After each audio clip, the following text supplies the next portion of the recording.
50 Berkeley square, London. एक घर है सेंट्रल लंदन में। ऐसा कहा जाता है इस घर में बहुत ही बुरी आत्मा का साया है। किंवदंती के अनुसार इस घर में मानसिक पीड़ा और भयानक नकारात्मकता भरी हुई है। इस घर के अंदर जाना तो छोड़ो, घर के बाहर की दीवार को भी अगर तुम छूते हो तो इस घर में वो जो बुरी आत्मा रहती है वो तुम्हें अपनी मौजूदगी का एहसास करा देगी। भाई 19th सेंचुरी आते आते ये घर लंदन का सबसे भूतिया घर बन गया। आखिर क्यों? ये सवाल तुम्हारे भी जहन में आ रहा होगा। सब कुछ पता चल जाएगा। तो नमस्कार दोस्तों, स्वागत है एक नए एपिसोड में। आज मैं आपको लंदन के 50 स्क्वायर बर्कले हाउस की कहानी सुनाने वाला हूँ।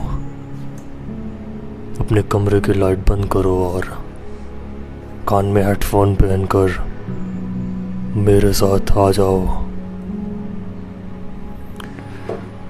तो भाई, पहले ये घर लंदन के former prime minister George Canning का था और ये वहाँ पर रहते भी हैं इस घर में अपनी मृत्यु तक।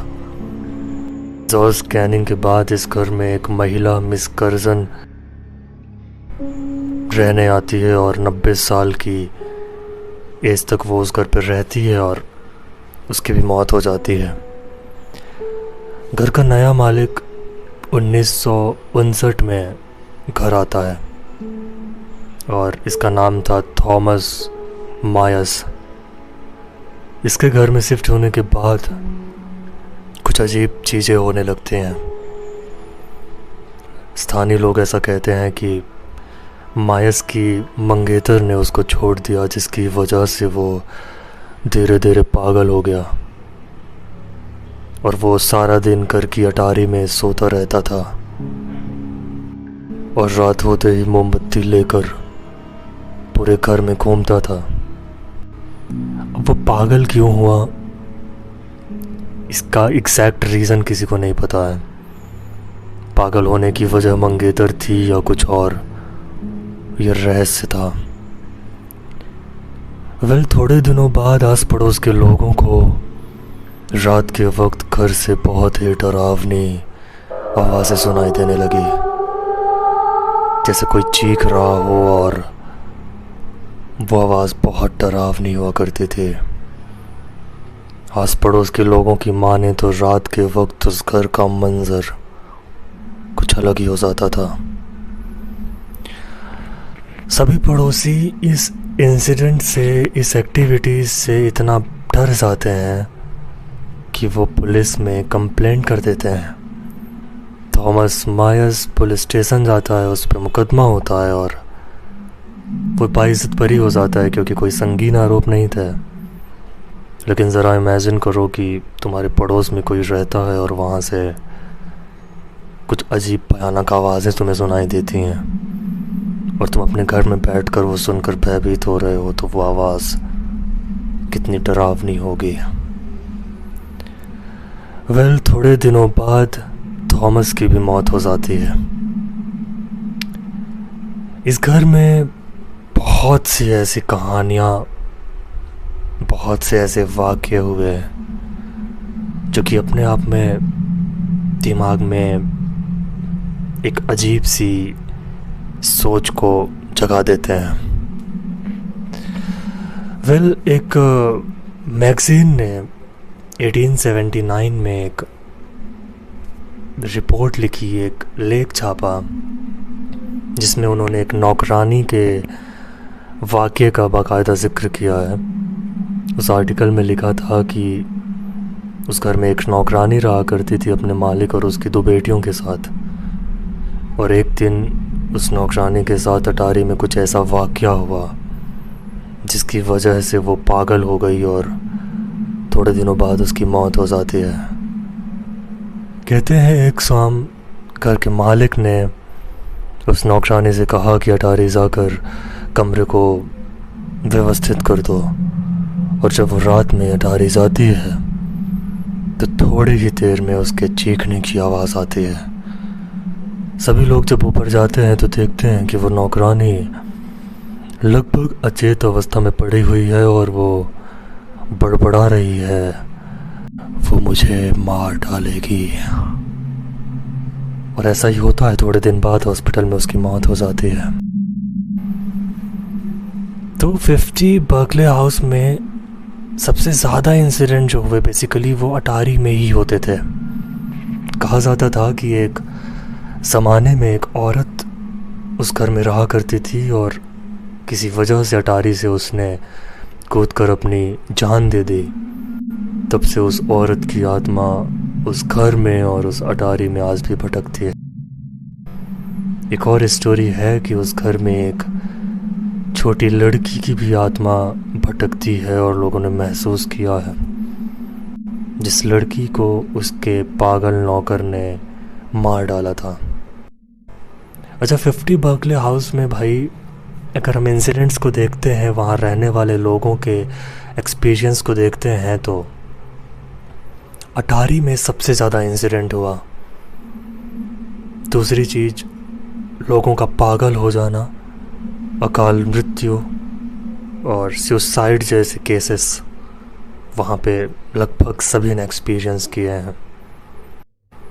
और ऐसा कहा जाता है कि जिन लोगों ने आत्महत्या करी वो अपनी मर्जी से नहीं करी, किसी अदृश्य शक्ति ने उन्हें मजबूर किया ये सब करने के लिए।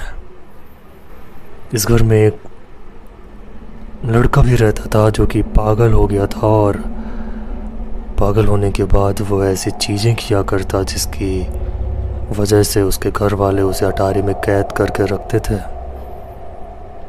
सोचा ना वो कितने भयभीत रहे होंगे कि उसको अटारी में बंद करके रखते थे और खाना दीवार की सुराग से दिया जाता था। खाना देने के लिए भी दरवाज़ा नहीं खोलते थे और वो लड़का मरते दम तक अटारी में ही बंद था।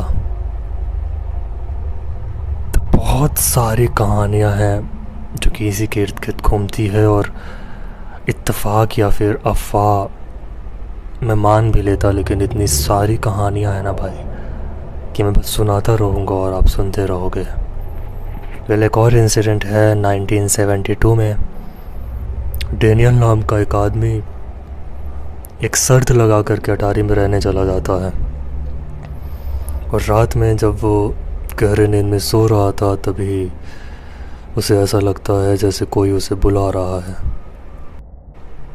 डेनियल ने आंखें खोली तो वो देखता है कि एक औरत उसके सामने खड़ी है जिसके लंबे काले बाल हैं और बाल उसके चेहरे की ओर बिखरे हुए हैं। डेनियल डर कर उस पर फायर कर देता है और गोली उस औरत के आर पार चली जाती है, और थोड़ी देर बाद वो औरत भी कहीं गायब हो गई। इस वाक़े के बाद डेनियल तोड़ कर नीचे आता है। वो पागल नहीं होता, उसकी मौत नहीं होती, लेकिन उसने वो चीज़ एक्सपीरियंस ज़रूर करी। और वो नौकरानी यार जिसका मालिक था, कहते हैं उसकी नौकरानी की मौत के बाद उसका मालिक भी एक शाम अटारी में सोने जाता है और रात में उसके चिल्लाने की और गोली चलने की आवाज़ सुनाई देती है। घर के लोग जब अटारी पहुंचते हैं तो देखते हैं कि वो फर्श पर मरा पड़ा है। कुछ तो था उस अटारी में, कोई तो ऐसी शक्ति थी उस अटारी में जो लोगों को सुसाइड करने के लिए उकसाती थी, जो लोगों को कत्ल करने के लिए उकसाती थी, जो लोगों को पागल कर देती थी। 1974 दो मछुआरे भारी बारिश में फंस गए और रात में इस घर का ताला तोड़ करके रहने चले गए।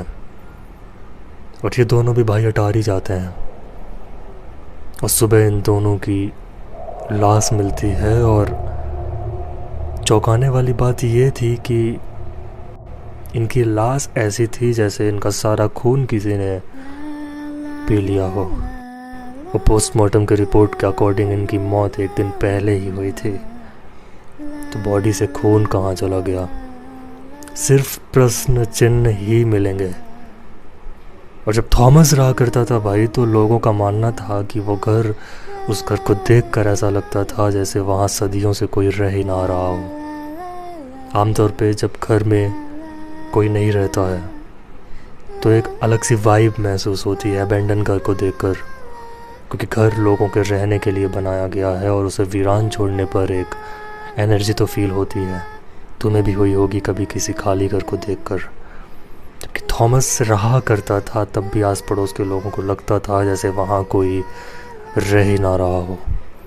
तो भाई ये थी हमारी आज की कहानी, उम्मीद करता हूँ ठीक लगी होगी। मिलते हैं अगले एपिसोड में, तब तक ख्याल रखिए, जिंदा रहिए। बाय।